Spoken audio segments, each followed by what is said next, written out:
Pencak silat, budaya warisan leluhur, berkembang begitu pesat di negeri kaya dan subur. Jasa para jawara dari barat hingga timur kan selalu terkenang walau jasad mereka telah terkubur. Kali ini ku hanya ingin kenalkan pada kalian 4 tokoh pencak silat negeri ini. Para pendiri sebuah organisasi yang para pendekarnya telah tersebar hingga pelosok negeri. Takkan pernah mati walau telah disusupi oknum pemecah belah keutuhan NKRI. Karena sumpah mereka yang tulus dari hati nurani di bawah kitab suci.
Dulur semua itu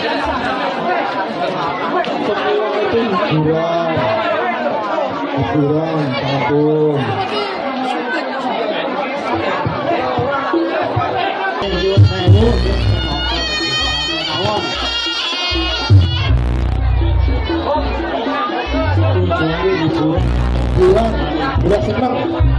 Bila senang, bila mantap, bila murah.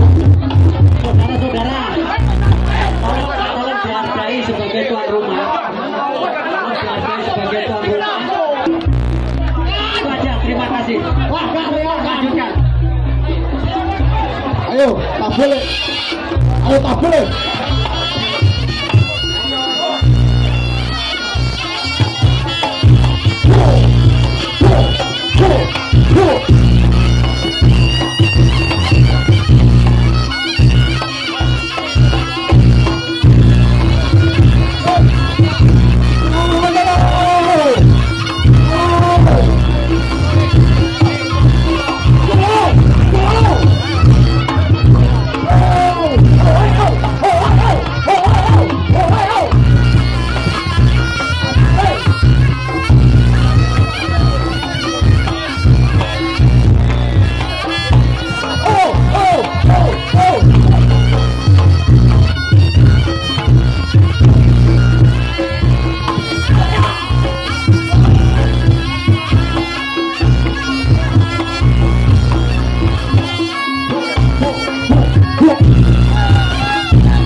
warisan leluhur, berkembang begitu pesat di negeri kaya nan subur. Jasa para jawara dari barat hingga timur kan selalu terkenang walau jasad mereka telah terkubur. Kali ini ku hanya ingin kenalkan pada kalian 4 tokoh pencaksilat negeri ini. Para pendiri sebuah organisasi yang para pendekarnya telah tersebar hingga pelosok negeri. Takkan pernah mati walau telah disusupi oknum pemecah belah keutuhan NKRI. Karena sumpah mereka yang tulus dari hati nurani di bawah kitab suci.